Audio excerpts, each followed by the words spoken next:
औज़ुबिल्लाहि मिनश्शैतानिर्रजीम बिस्मिल्लाहिर्रहमानिर्रहीम इन्नल्लाह व मलाइकतहु युसल्लूना अलन नबी या अय्युहल्लज़ीना आमनु सल्लु अलैहि व सल्लिमू तस्लीमा अल्लाहुम्मा सल्लि अला सय्यिदिना मौलाना मुहम्मदिन व अला आलि सय्यिदिना मौलाना मुहम्मद व अस्हाबि सय्यिदिना मौलाना मुहम्मदिन व बारिक व सल्लिम व सल्लि अलैहि। आज अभी थोड़ी देर पहले सुप्रीम कोर्ट का बड़ा तारीख़ साज फ़ैसला, जिसका कई दिनों से इंतज़ार था, आ गया है।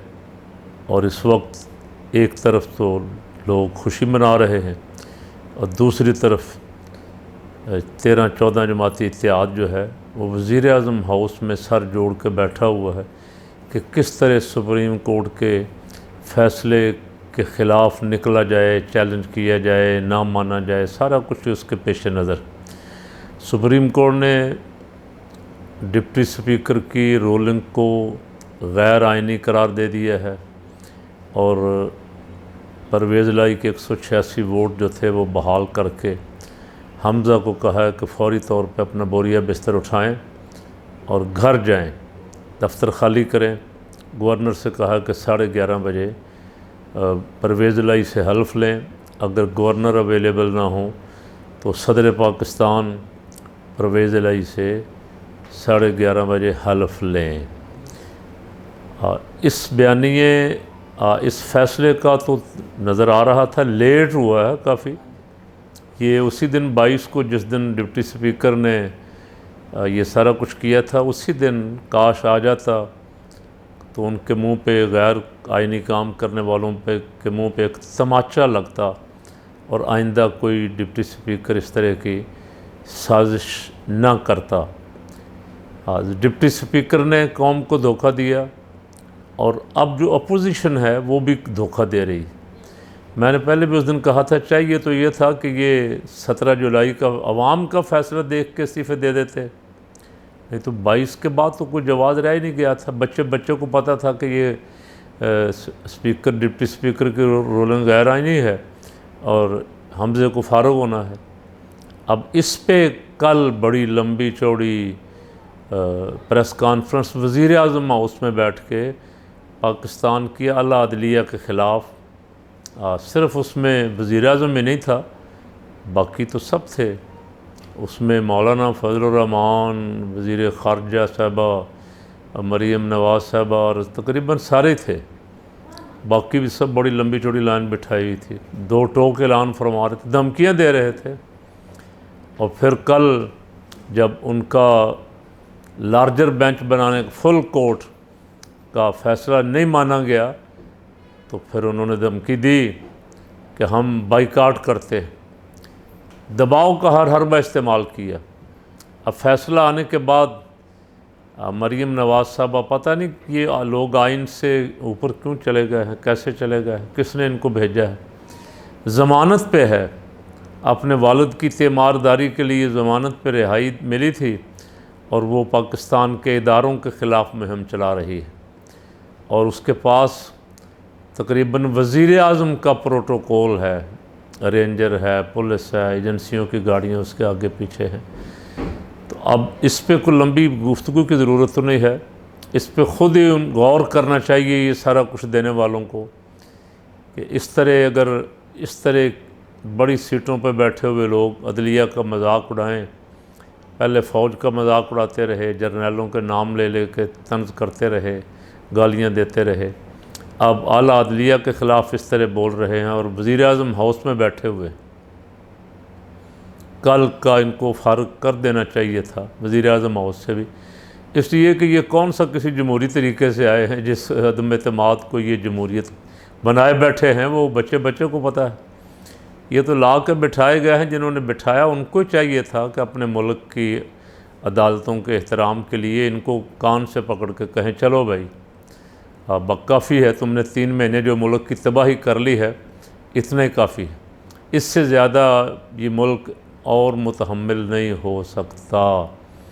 अच्छा, उनको इसकी कोई फ़िक्र नहीं। उनको अगर कोई फ़िक्र थी तो सिर्फ़ पंजाब हुकूमत हमारे हाथ से ना चली जाए, इसलिए कि पंजाब चली गई, पंजाब चला गया तो पीछे क्या रहेगा, मरकज़ में हुकूमत हम क्या करेंगे, कहाँ हुकूमत करेंगे, ये फ़िक्र लगा हुआ था। धमकियाँ दे रहे थे। जरदारी साहब दुबई में बैठ के किसी से सौदेबाजी कर रहे हैं, भागे भागे गए हैं रातों रात।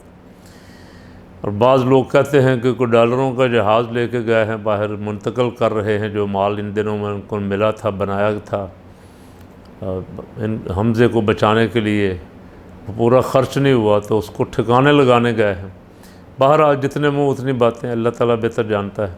अल्लाह ताला हमें किसी बदगुमानी से महफूज रखे। मैं अर्ज़ कर रहा था कि अवाम को धोखा देने की कोशिश कर रहे हैं। अब मैंने एक बैनर देखा टीवी पे, नून लीगियों ने लगाया हुआ है कि एक ही मसले पे दो फैसले क्यों। यानी पहले मुनहरिफ अराकीन को डी-सीट किया गया, अब जो है इन मेंबरान का वोट गिनती करने का हुक्म दिया गया कि इसे शामिल करें। तो ये धोखा दे रहे हैं। अब कौम बेवकूफ़ नहीं है, बच्चा बच्चा जानता है। वो मुनहरिफ अराकीन थे, उनके लीडर ऑफ पार्टी के लीडर ने भी और पार्लिमानी पार्टी के लीडर ने भी, दोनों ने फैसला किया था वोट नहीं देना, उन्होंने दिया। यहाँ पार्लिमानी पार्टी ने फैसला किया कि वोट देना है, और जो पार्टी का हेड था उसने भी कोई इंस्ट्रक्शन नहीं दी। उसकी इंस्ट्रक्शन डिप्टी स्पीकर को आखिरी वक्त में, जब वोट हो चुके थे, उस वक्त उन्होंने ख़त निकाल के दिखाया और तमाम आइनी माहिरीन को चीफ़ जस्टिस ने अदालत में 2-3 दिन मौका दिया और बार बार वो एक ही सवाल करते रहे कि भाई किसी तरह हमें बताओ कि डिप्टी स्पीकर ने जो हमारा फ़ैसला लहरा के कहा था कि मैं सुप्रीम कोर्ट के फ़ैसले के मुताबिक ये रूलिंग दे रहा हूँ, वो फ़ैसला कहाँ है। एक सवाल था।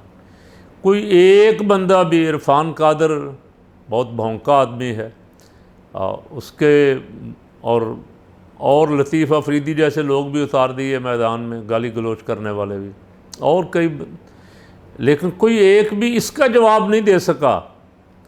ना हमज़े का को वकील, ना पंजाब गवर्नमेंट का को वकील, ना डिप्टी अटारनी जनरल, ना एडिशनल अटारनी जनरल, ना जो मुख्तलिफ वकला पेश हुए बार के, कोई एक भी इस बात का जवाब नहीं दे सका कि भाई ये रूलिंग जो है ये सुप्रीम कोर्ट के फ़ैसले के कौन से पैराग्राफ के मुताबिक है। ये है कन्फ्यूज़न जो पैदा की जा रही। ज़ाहिर है कि उसने झूठ बोला था, उसके ख़िलाफ़ भी कार्रवाई होनी चाहिए। ऐसे लोगों को, ऐसे वो 2-3 दिन से छुपा हुआ, बाज़ कहते भाग गया दुबई, और बाज़ का ख्याल है कि यहाँ कहीं छुपा हुआ, उसे सुप्रीम कोर्ट को हर सूरत तलब करके उसके ख़िलाफ़ कार्रवाई करनी चाहिए। उसने एक बहुत बड़े फोरम पे बैठ के झूठ बोला और कौम को धोखा दिया, और ये 3 दिन 4 दिन कौम को एक अजाब में मुब्तला रखा। तो मुतालबा क्या था? मुतालबा आप ये कर रहे थे, फ़ैसले का मुतालबा नहीं कर रहे थे, मुतालबा कर रहे थे full court bench, full bench. अब चीफ़ जस्टिस साहब ने बता दिया कि उसका मुतालबा इसलिए हो रहा है कि फुल बेंच जो है सितंबर से पहले नहीं बन सकता, छुट्टियां हैं। यानी चाहते थे हमें 1.5 महीना और मिल जाए और हम हुकूमती इख्तियारात, वसाइल, ज़राए, दबाव इस्तेमाल करके कुछ बंदे ख़रीद लें। अगर दोबारा इलेक्शन की नौबत आए तो वज़ारत आला हमारी नहीं जानी चाहिए। लेकिन सुप्रीम कोर्ट ने बहुत तारीख़ साज फ़ैसला दिया, आइंदा के लिए ऐसों का रास्ता बंद कर दिया। मेरा ख़्याल है ये 2-3 झटके लगे तो हैं, पूरी कौम को लगे हैं। पहले वो मुनहरिफ अराकीन के वोट से हमज़ा बना था और उस वक्त से अब तक वो अबूरी चला आ रहा था। उसको वज़ीर आला मुस्तकिल हाई कोर्ट लाहौर ने भी नहीं माना। एक झटका उस वक्त मुनहरिफ अराकीन को लगा, उनकी जगह ज़िमनी इलेक्शन हुए। फिर जो बहुत बड़ा झटका था वो कौम ने दिया 20 हलकों के नताइज के ज़रिए, जो आपने और मैंने देखा। और उसके बाद फिर उनको आज जो बड़ा एक झटका है, वो तो दीवार पे लिखा हुआ था फ़ैसला। मौलाना साहब बगावत की धमकियां दे रहे हैं, मरियम जुडिशल कू कह रही है, इसको शर्म आनी चाहिए यार। बड़े बड़े फ़ैसले तुम्हारे जब हुकूमत, इसी बेंच ने तुम्हें हुकूमत दी थी, वफाक में इमरान खान को घर इन्होंने भेजा, रात 12 बजे अदालत आपके लिए खुली, आपको बिठाया गया, हलफ दिलवाया गया, पाबंदियां लगाई गई कि असम्बली का इजलास उस वक्त तक रखा। तो कुछ शर्म आनी चाहिए तुम्हें।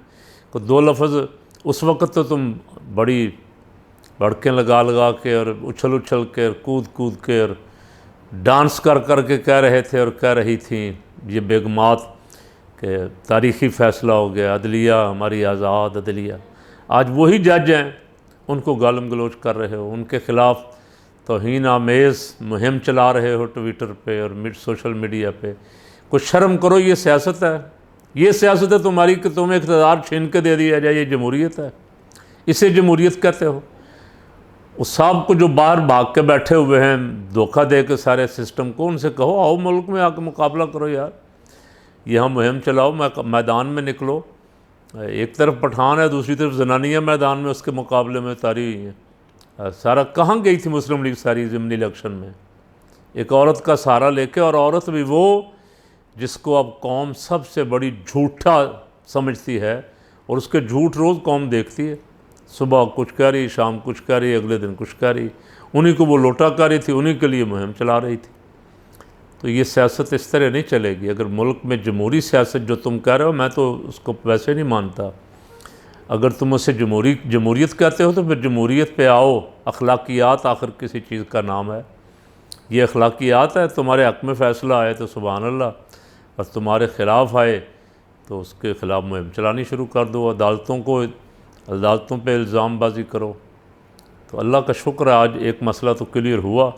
अब देखते हैं, बेहतर तो ये है, फिर मैं पिछले क्लिप में भी मशवरा दे चुका हूँ, अब भी मैं मशवरा दे रहा हूँ। इज़्ज़त का रास्ता आज ये है कि आज रात मेरे क्लिप आने से पहले पहले इस्तीफ़ा दे जाओ, असम्बलियाँ तोड़ो और इलेक्शन का ऐलान करो। और दूसरा इज़्ज़त का रास्ता ये है, दलेराना मुकाबला करो मैदान में निकल के, साजिशों के ज़रिए नहीं। अल्लाह इस मुल्क की हिफाजत फरमाए और इसकी कौम को बेदार कर दे, ताकि ये अल्लाह और उसके रसूल के निज़ाम की तरफ लौट आएँ वापस।